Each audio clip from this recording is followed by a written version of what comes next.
Welcome back to Mass Appeal. Almost any apple can be enjoyed when eaten fresh. However, not all apples are ideal for baking. Here to give us a lesson in apples is Ben Clark, co-owner of Clarkdale Fruit Farm in Deerfield. Welcome, Ben. Hi, how you guys doing? Good. I can't wait to try some apples. Yeah. And now, before we start this, I know I'm sorry I have to tease you for a little bit longer. Cider Days is coming up, and they're going to have all this and more. Tell us a little bit about Cider Days. Sure. So Cider Days, this is the 19th annual celebration of all things apples and cider. It takes place in Franklin County. It's coming up next weekend, so November 2nd and 3rd. It'll be all over orchards and other venues. And we do have a great website, CiderDays.org, and you can get the whole schedule and map and everything. And there'll be apples and cider tasting and workshops and everything you want. There's apple cooking seminar, there's guest lectures, book signings, there's so much. So today we're going to start off easy with some apple tasting. Now you want to just go down the line, we can try them all? Sure, so I'll just describe and then we can go and try them all. So we have, starting with Mutsu, which is also called a Crispin, Jonagold, Roxbury Russet, Baldwin, Golden Russet, Northern Spy, and Greening. And the last 5 here are all heirloom varieties, so they've been grown for quite a while and are all great for cider and baking. Actually, all these are basically all versatile apples.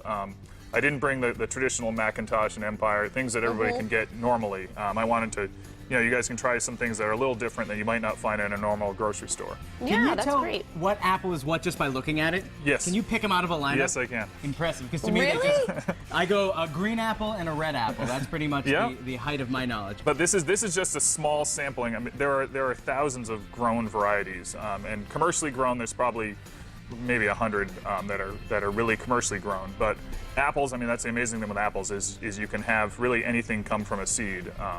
And this is just a small sample of what we grow. We grow over 50 varieties. So we'll have a full sampling of everything we have available, just like we're going to try today at the farm during Cider Days. So you can come up and try them. That's great. They even try. You grow over 50 different 50 varieties of apples. Yeah. Do you ever get sick of apples? You no, can't. of course not. What do you mean? Not. Okay, so we can. So yeah, just go through the line. Yeah. So if you want to try, there's Mutsu. This is Mutsu. The start. Now, what's Mutsu taste like? Can you describe it for us like a fine wine? Sure. It's nice. Wow. It's a nice sweet apple. You wouldn't think so because sometimes they can be a little greenish, and they're a big apple, which scares some people off. But they're really nice flavor. Jonagold is the next. Mutsu's like candy. It's a really nice sweet apple, and also great for juice and for eating and for pie as well. So that's a good all-purpose. Jonagold is another. That's a Jonathan Golden Delicious cross. And another sweet apple, but a little more complex flavor. Really nice and firm. Great texture, great for eating with peanut butter for a healthy snack. That sounds great right now. And what is the next one? So this is going to. Then we have Roxbury Russet, which is one of the oldest named varieties in the U.S. From Roxbury, Mass, which is not so much agricultural now, but at the time, 1600s, it was. That's not a good selling point. Which is it's more tart. It's more tart, and you can see. So this is different palate but it's a great hard apple, and it's a good keeping apple. So that's the difference with these heirloom varieties. Generally, are harder. Some of them are more on the tart side as well, but the Baldwin is another. Baldwin was a classic New England variety. It was at one time the most grown apple in New England until Macintosh came in and unseated it as its. I like every single one. I can't pick a favorite apple. I mean, they're neat. The complexity. There's really nice complexity to the flavors, though. Yes.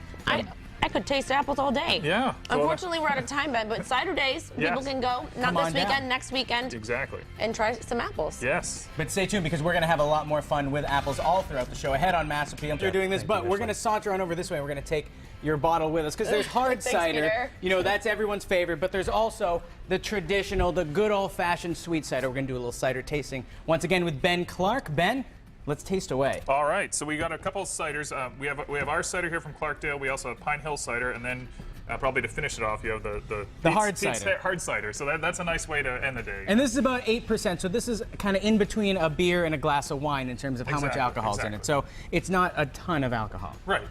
So yeah, so go ahead and try. So we have. All right, take us through this. Sure. So this is our sweet cider. This is a regular pressing, pressed yesterday actually. So very fresh.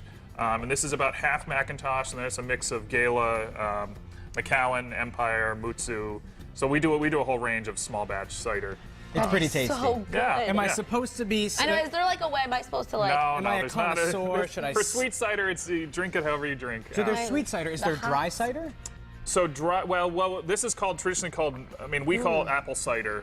In the UK and other places where cider is thought of as alcoholic, this is actually called sweet cider. So you would say sweet cider. So there's sweet cider and hard cider. And then hard cider, exactly. So I that's, understand. That's Ben Watson's book, is cider hard and sweet. So that's a differentiation. But this is nothing added to it, just apples, safe for kids. We do a UV treatment. We don't pasteurize, but we have a UV treatment which kills off any bacteria. So it's heat pasteurized. No, this is actually not heat pasteurized. This is just UV. light. It's light, so it passes through light, UV light, ultraviolet light. So if people at home wanted to Wow. make some cider, they could still use that cider You to still make their could use hard it. cider. You will need to add a yeast though, because a lot of the natural yeast has been killed off even in the process. Well, the next time I go to buy cider, there really is a process. much more There is a involved. process. I Sure. I have so much respect And for then you. there's Pete's. You can There's see the that the hard end result of when you take this and ferment it, then Is this a different kind of cider here? this is Pine Hill cider here too. That's so, the yeah. cider that we were Yeah, just which making. is actually we're just using, so you can try that. They're also fresh pressed, and they use the same UV.